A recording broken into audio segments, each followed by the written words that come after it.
So we'll go ahead and start with the 5 aggregates. And these are the 5 streams that weave together to create what we know as the individual person. They contain everything both inside and outside of us: nature, society, the bacteria in our gut, the minerals that come from the things that we eat. And form, or rupa, refers to the body. It's the physical form, the more gross of the 5. Gross, like it's much more tangible. So looking at your body through the eyes of the Buddha, you can see that cells are born and they die to support the body. Impermanence is already happening within us at all times. And they say that after 7 years, most of the cells in your body completely regenerate, change form. Then you have to really ask yourself whether or not you're the same person. Now we can look deeply and see the 4 elements of air, water, fire, and earth in the body. And we get invited to look deeply in meditations that involve the 4 elements so that we recognize their presence within us. You can see the fire just within the stomach juices and how they break down the things that we eat, the minerals in the body through the earth, how most of the body is consisted of water, and of course the air that we breathe in through the lungs, the oxygen that supplies our bloodstream. The living presence of our ancestors and other beings in the animal, vegetal, and mineral realms. When we discover the many intricacies of the body, we touch the inside of interbeing and no longer identify with the body as a self. Deep relaxation and body scanning are methods for calming and taking care of the body. So when we body scan, just taking our attention and focusing on very specific areas of the body, wishing it well-being, health, safety, and just by giving even our internal organs that attention, we can actually bring healing energy towards those organs, those various different areas of the body. Help relaxes them. Now, feeling, or Vedana, is like a river of feelings that flow within us. And every drop can be named as we stand on the bank of that river and allow it to flow by without being swept away by that river, having our judgment clouded by our emotions. So look deeply into the roots of the feeling. Where does it stem from? What is feeding that feeling? Perhaps some sort of unmet need that either you're not aware of or that you're not quite able to communicate effectively. Practice mindful breathing to calm the sensation, focusing on the rise and fall of the abdomen, and take care of the feeling as if it were a lost child. And once the body is calmed, lead the feeling back into the river. Allow it to go on its way. Offer ourselves nutriments that are wholesome and that can transform our emotional state. And when we say nutriments, again, we're talking about those 4 that we talked about in earlier classes: the edible foods, the sense impressions, what we take in through the senses, the volition, our intention, aspiration in life, and then the consciousness, what our consciousness takes in, what types of thoughts that we're watering within our mental state. All these things are the nutriments that can either influence our feelings towards more wholesome states or less wholesome states. Even just the surrounding environment that I'm in right now can deeply affect my emotional state.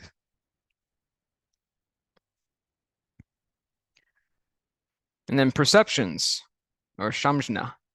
So noticing, naming, conceptualizing, as well as the perceiver and the perceived.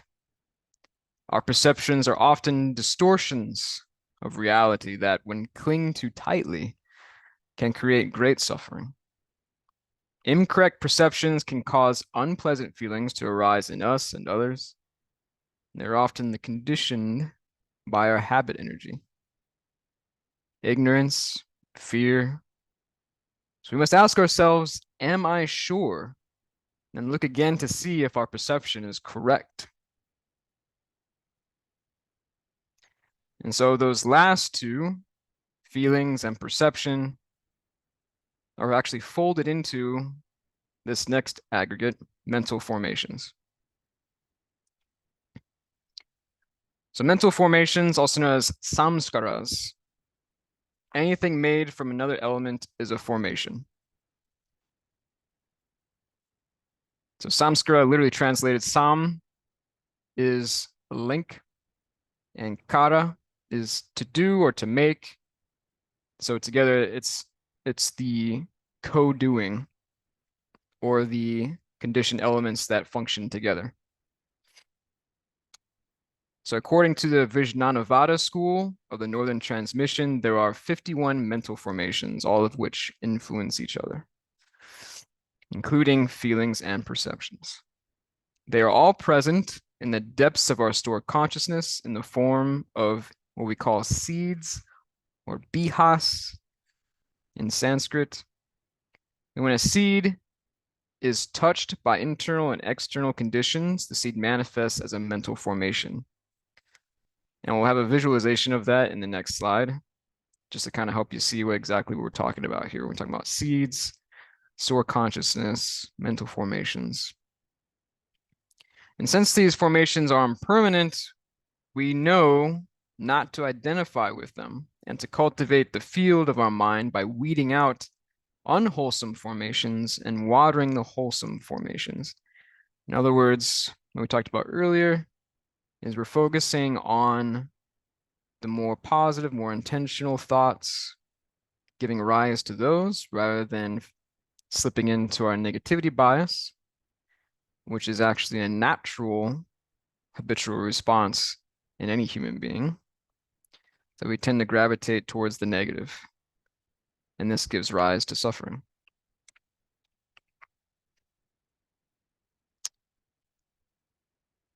So consciousness, this last one here, vijnana, the base at which everything we are, have been, or could be, is stored here. It's almost like your tabula rasa. If you ever taken any sociology courses, when a baby is born, is their conscious state a blank slate? Is it inherently misbehaving or evil, as they sometimes say? Or is it more geared towards like innocence and kindness? Well, that depends. Now, when we talk about stored consciousness in its most purest form, we're talking about mostly tabula rasa. But also, you're also inheriting certain tendencies from your ancestors.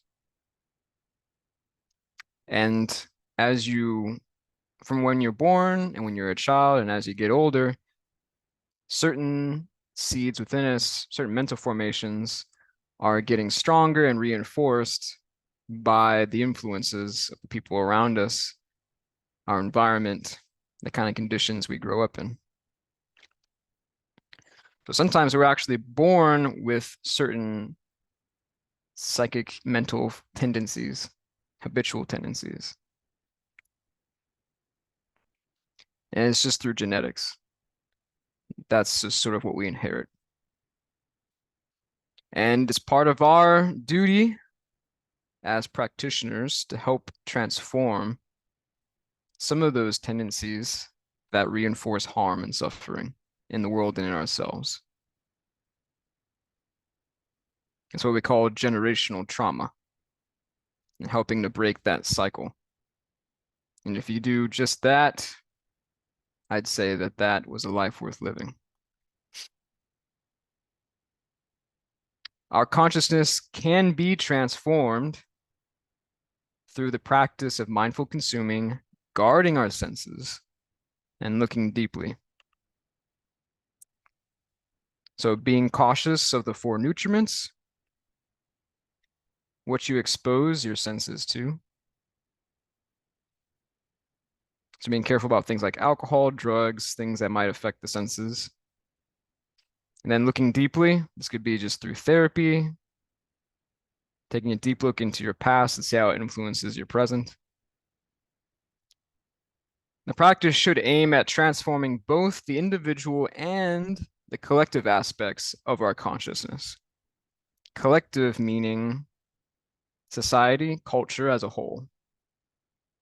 So not just working on ourselves, maybe we might start there, then eventually, through our example and through deep listening and loving speech, we can also influence the collective aspects of our consciousness. When the afflictions within us are transformed, our consciousness becomes wisdom.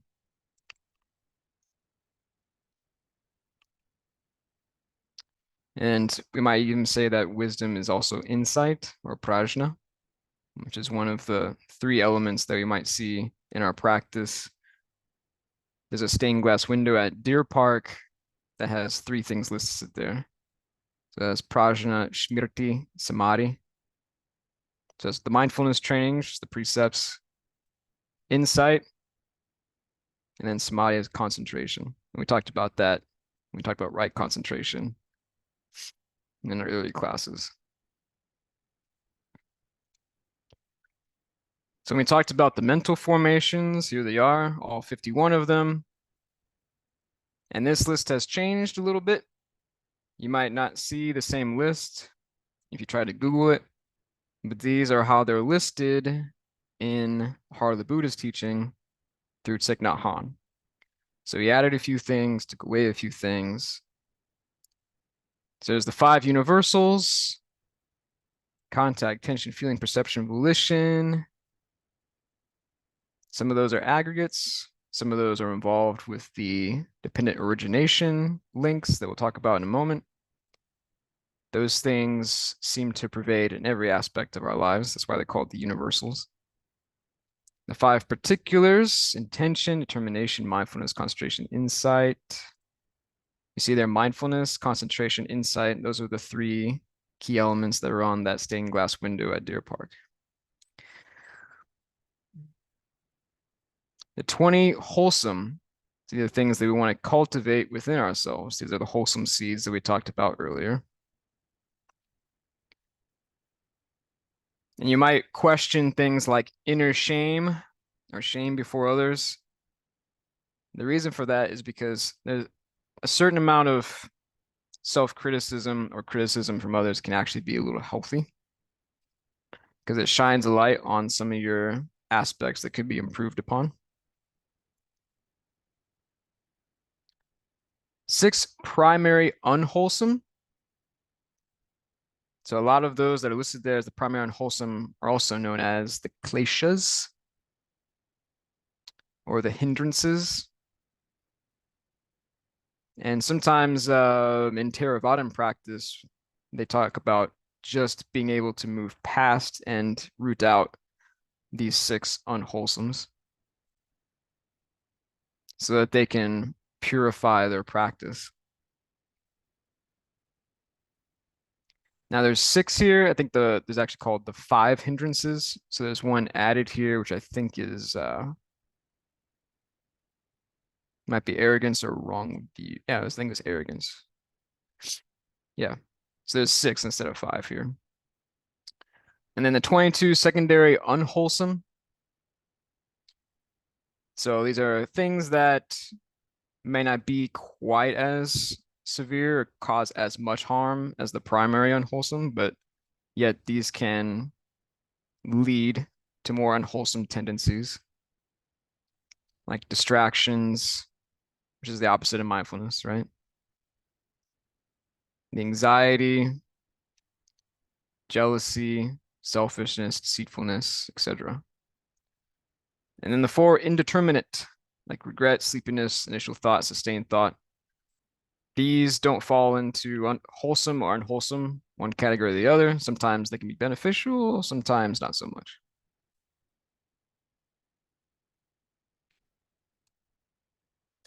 And here's the graphic that I was referring to earlier. And you'll see this sometimes drawn on the whiteboard quite often when the monastics are giving a discussion about how this operates. So the stored consciousness, or the chitta, is the base at which all of the potentialities of a human being's personality are stored. It's all in there. It's a big blueprint. Think of it as a field, and there's seeds spread throughout this field. The potential for perhaps a peach tree or a blade of grass, it's all there. So you have the seeds of affliction, which can bring about unwholesome tendencies, unwholesome thoughts, and they rise up into the mind consciousness. And we tend to focus on those things, a negativity bias, cravings, desires for things that can cause harm to ourselves and others. And we're trying to divert our attention, focus our efforts on watering seeds of mindfulness, concentration, insight, compassion, loving kindness, all those wholesome tendencies. So when affliction or kleshas or the hindrances or unwholesome tendencies arise in the mind, we just invite it back. Just let that plant slowly die off and invite it back into the earth. And how do we do that? We talked a little bit earlier about looking deeply, understanding what's actually watering them. Why do they keep coming up?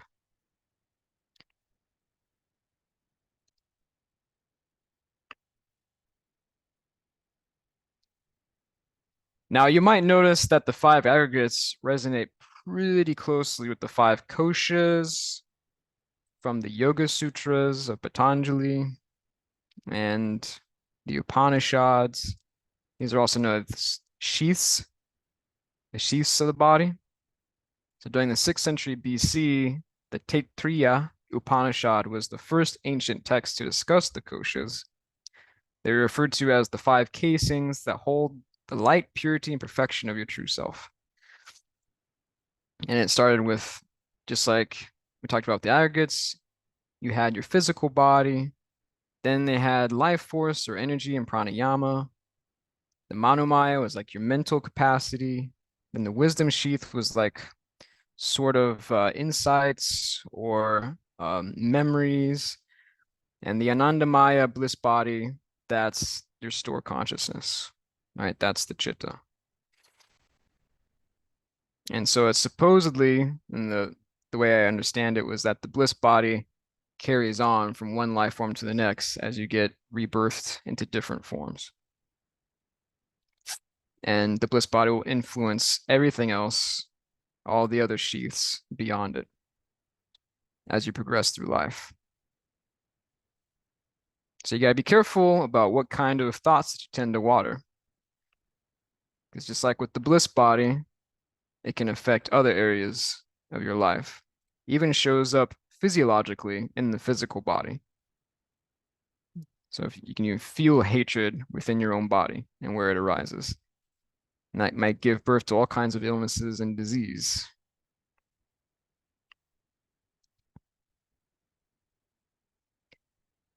Now, the 12 links of dependent origination.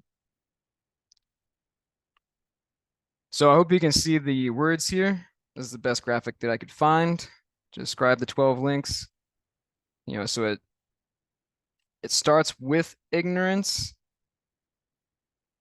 And this is just sort of this big cycle, but it's like a big tsunami wave they can get caught into if you're not careful. And this is how we operate on automatic pilot through life, is that you're constantly going through this cycle, this big tidal wave, getting swept in by it and never quite escaping it. Now, this cycle, even though it's enumerated here, these links that say dependent origination, like these all depend on one thing after the next, but actually we think of it as being interdependent because one thing doesn't lead to the other. Like the two doesn't follow the one necessarily, but these can all influence each other at the same time. And we'll get into that a little bit more with the next slide. but nothing can exist by itself alone. They're all interdependent with each other. Now, this cycle of cause and effect is said to lead to suffering. And the Buddha had said, this is because that is, this is not because that is not. Like for a table to exist, many causes and conditions must be present in just the right combination. Sun, wood, water, a skilled carpenter, along with numerous other elements. Everything in the cosmos has been brought together to bring us this table. In the Theravadan school, Buddhaghosa had written of 24 different kinds of conditions necessary for something to arise into existence. In the Sarvastivadin school, which was one of the earlier Theravadan schools, there were 4 kinds of conditions and 6 kinds of causes that were taught. So 6 kinds of cause conditions, then a condition for development, continuity, object as condition. And right view is to see the effects in the causes and the causes in the effects. This is the insight of interdependent co-arising, also known as interbeing. This view is the foundation of the Noble Eightfold Path. And Nagarjuna ties interbeing with emptiness in the Maha Prajna Paramita Shastra, where he says, all phenomena that arise interdependently, I say that they are empty. Sound familiar? Words come to an end because their message is false. Words come to an end because there is a middle way. And what is that middle way exactly? So when we talk about the links of dependent origination, where is the middle way here?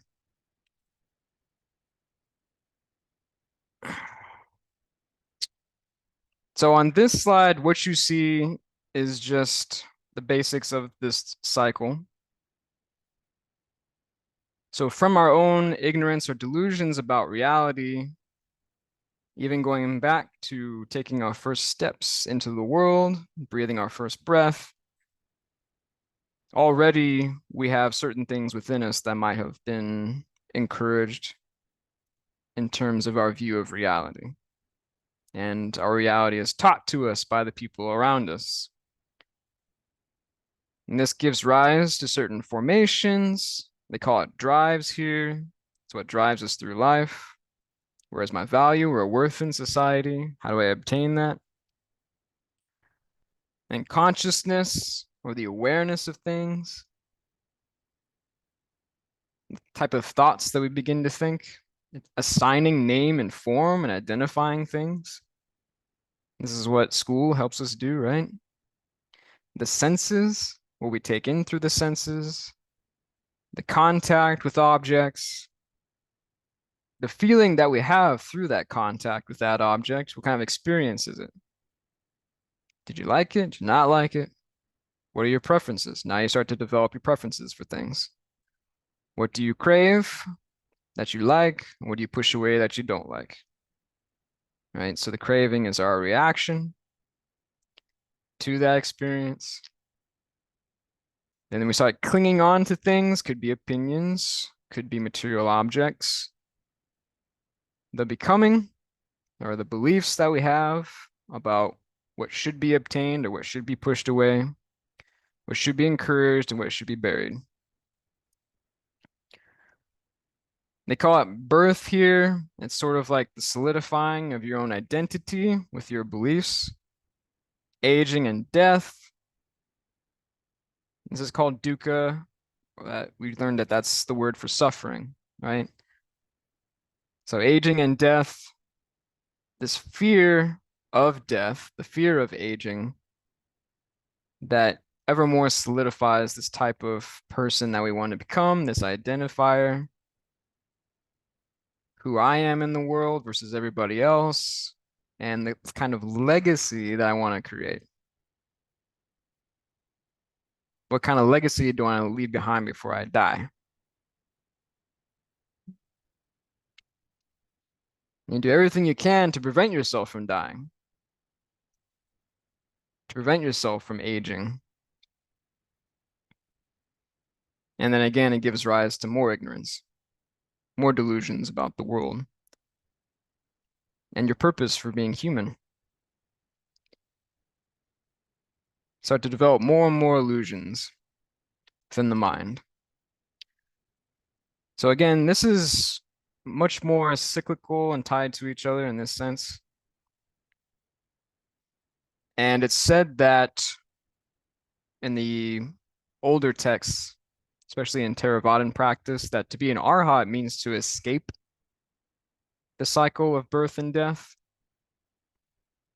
But in Thich Nhat Hanh's interpretation of this cycle, birth and death are illusions. They don't really exist. So let's talk about that.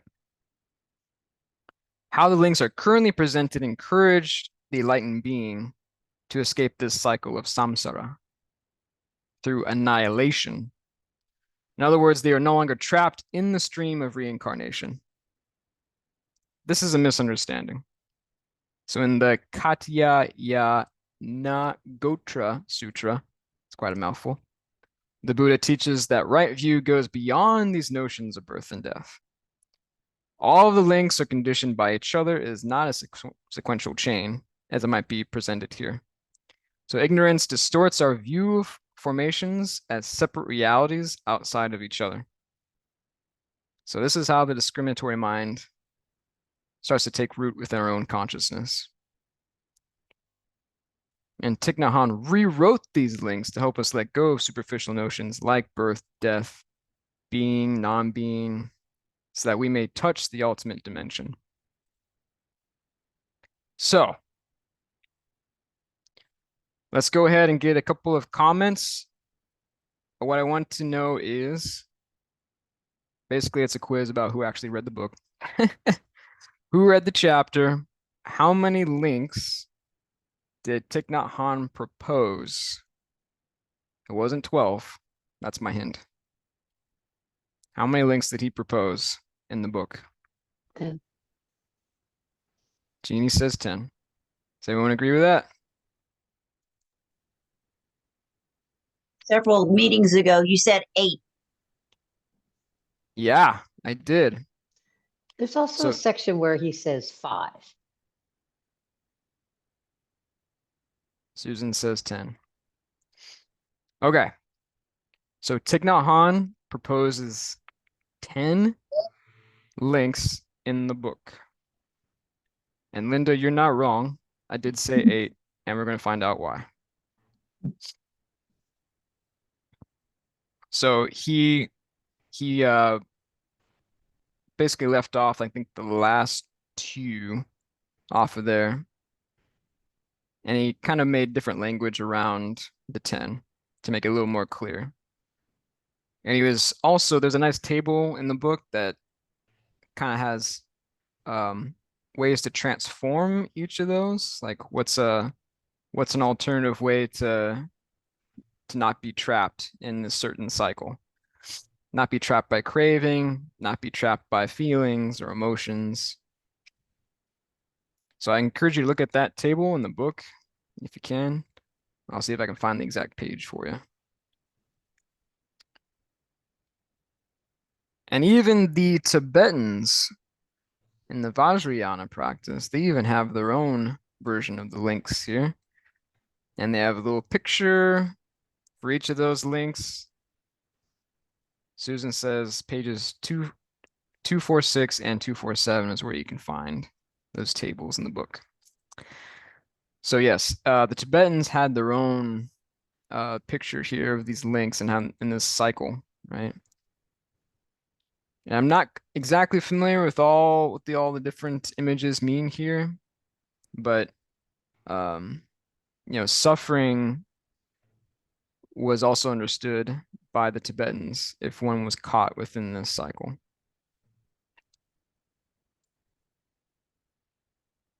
And so when I was contemplating how to present this in a way that was a little more digestible,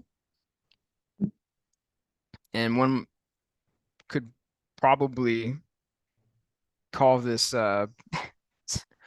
sacrilegious or something, but I decided to whittle it down to 8.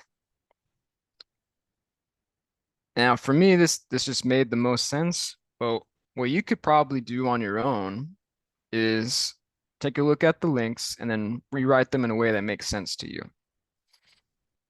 Because the language behind this can be a little confusing. But I like to look at it as, we're birthed into the world with a consciousness. We make contact with the 5 senses right away, right? It's just how the body and the mind is starting to make sense of the world as an infant.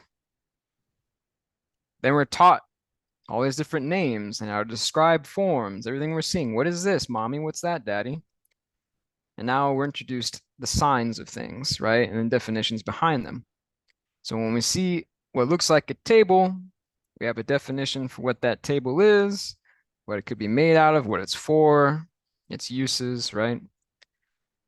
So now we start to develop assumptions about things based on memory and perceptions, right? So when someone says, hey, I got a table for you, I automatically assume that I know exactly what it is they have based on the name of the thing. I have a memory of what a table looked like and how it was used, so this is my perception of what my friend might have to give me.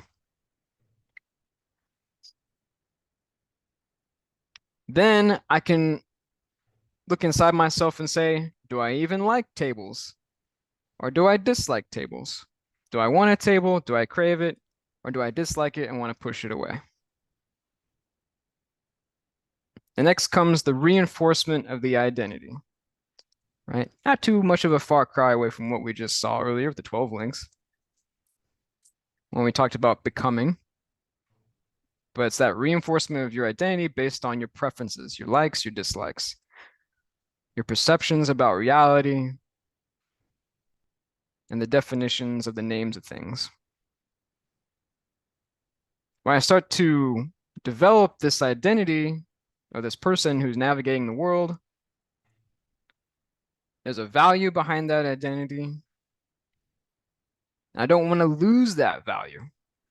I don't want to lose who I am. I've worked really hard for this, dadgarn it, right?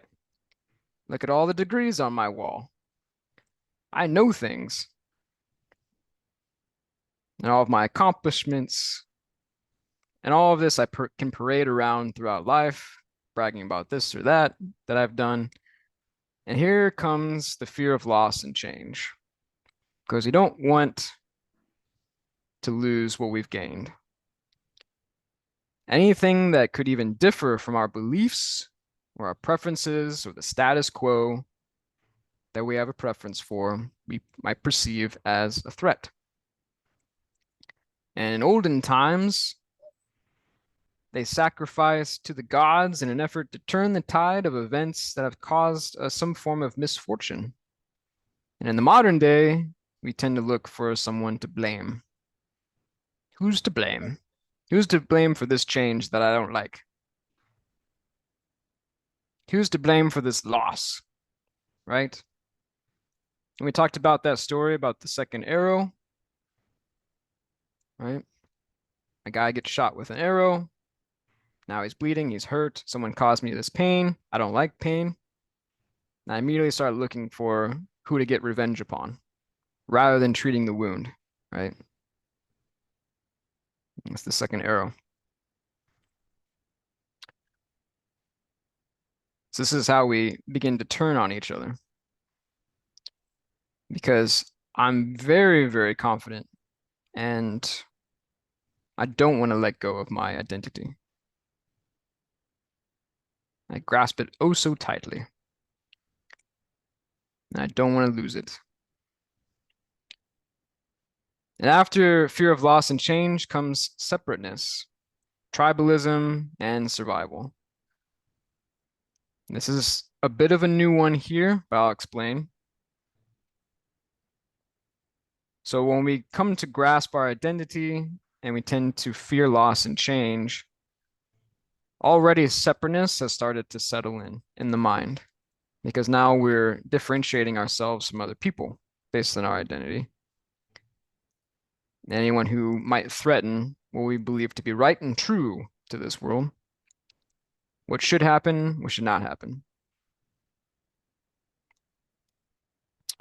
And so we tend to associate with people who also share these kinds of beliefs about reality.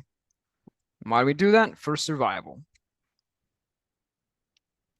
So the tribalism is me seeking out other groups that share my beliefs so that I can survive and they can help me survive. And this helps feed into the consciousness towards certain ideas and delusions about reality. It just feeds it and reinforces it over and over again. Now, the reason why this isn't cyclical in the sense that one thing after the other is dependent on each other, I have that bit in the center there where it's arrows pointing in all directions. That's the interdependency of all these things with each other.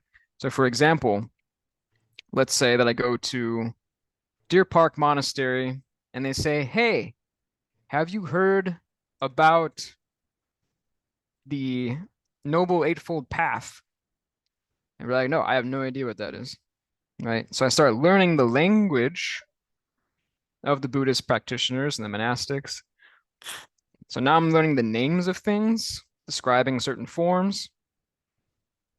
5 aggregates, what's that? And I start learning the language. I start assigning names and signs to things. And now each one of these things that carry a definition with it, these labels, now I have all these assumptions, perceptions about things.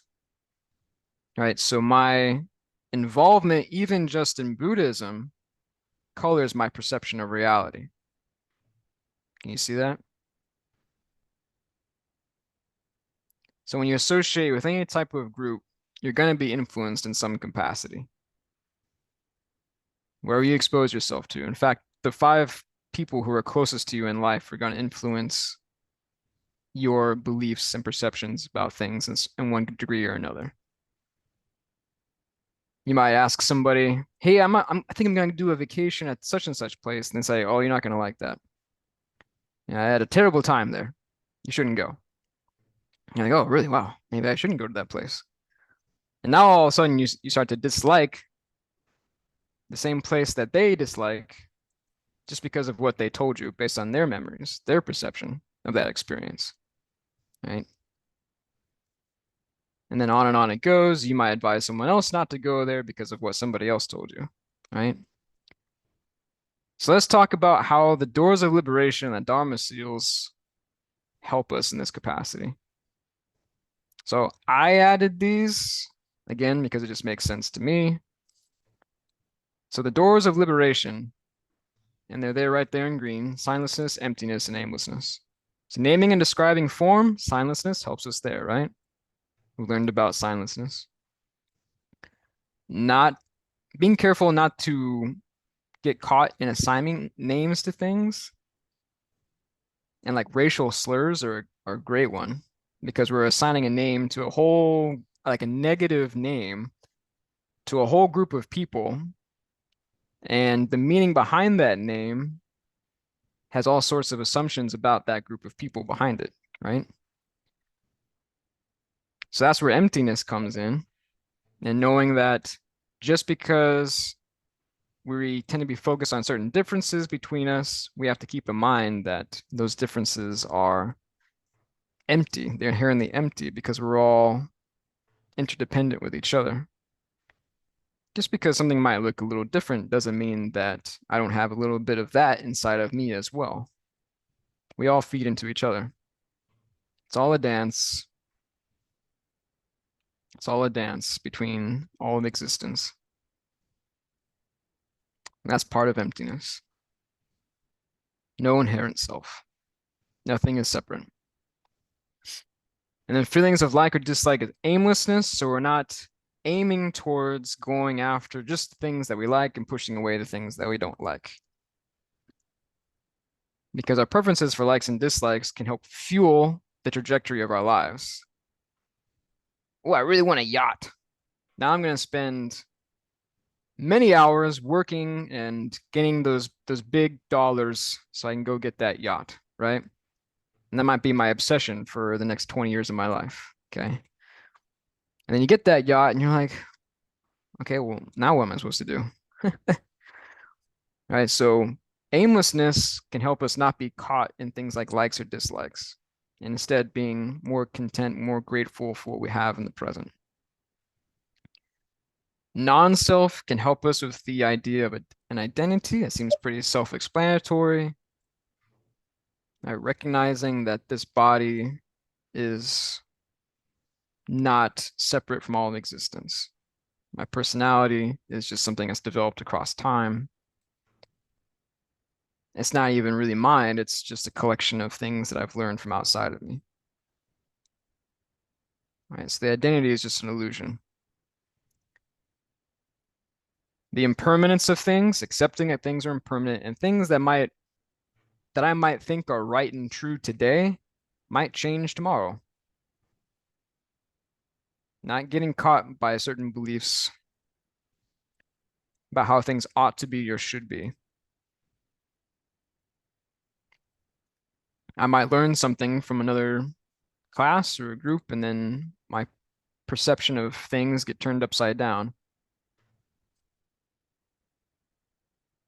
Think about some of these, say, like Christian pastors who sort of change their tone on things and decide to let LGBTQ people join the congregation. Might fly against perhaps what scripture teaches, but maybe they're just interpreting scripture in a different way based on what they learned from others, right? You never know what could happen. So being open to change.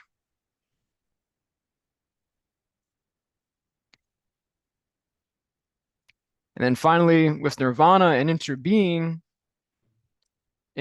like we said earlier, with the Dharma seals, like recognizing that all of life flows in and out of each other through causes and conditions. This is a type of insight that will keep us from wanting to join groups that encourage discrimination and separateness.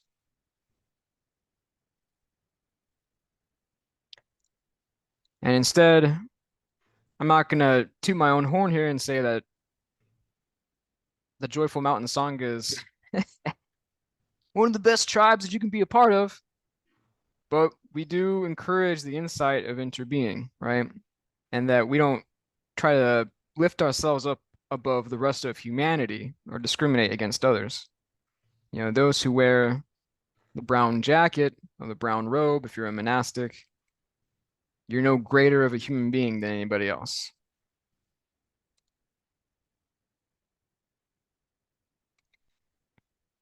And if somebody tells you otherwise, just run the other direction. They've got their own things they need to work out.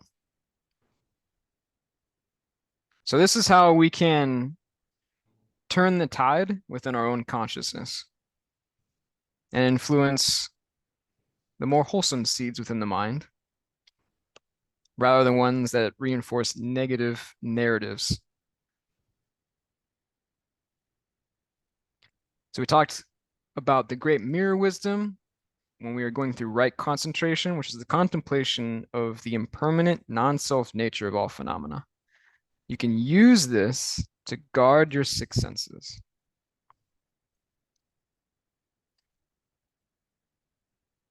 Now, for those of you who are part of the Thursday night group and going through the understanding of the mind, you might have heard of a term called manas, or the ego, the discriminating consciousness. This is me, this is mine. This is also how we can decouple manas from the consciousness, the ego from the consciousness. So getting out of discrimination and moving towards interdependency of all things. The deluded mind is one that is full of suffering and affliction. It has the division of objects due to perception, preferences, and identity. Whereas the true mind is the wondrous nature of reality, formations that depend on each other for existence. So It might seem like I'm a bit of a broken record here, repeating things, but I just want to really hammer home what the message is here because the links can be a little confusing sometimes for some. And so I'm trying to put out language out there that might help with understanding this process. So when we talked about the middle way with Nagarjuna, where do you see it in here? How I saw it, I'll just share, and then we can share later on when the presentation's over with each other. The middle way for me is not trying to get rid of the human personality, because this is how it develops right here through these links. So as a ascetic in ancient India, or a sannyasin, as they're sometimes called, which is what the Buddha tried to do for a few years when he ran away from the palace life, he was focusing really hard on destroying the personality, human personality, right? And he discovered the middle way, which is not the palace life, which was getting caught in this cycle where it's just on repeat and you're on automatic pilot, not being aware of how you've been caught by your own desires and cravings and beliefs of things, right? Going to war against each other, trying to acquire this resource, live this luxurious life, right? He moved away from that, went to being a sannyasin, trying to destroy his personality, found out that wasn't working. So how do we come onto the middle way with this? The middle way is, this is how I believed it to be. Instead of destroying the personality, what instead we're recognizing how the mind functions, which is what the Buddha did. He recognized how the mind functions and in his own terminology behind it. And then he discovered how to transform his unwholesome states, his habitual tendencies that reinforced harmful behavior, right? Harmful outcomes. So he was already aware of how his mind was functioning, but he knew how to deal with it. And I think the Doors of Liberation and Dharma seals were some of those ways that assisted in his efforts.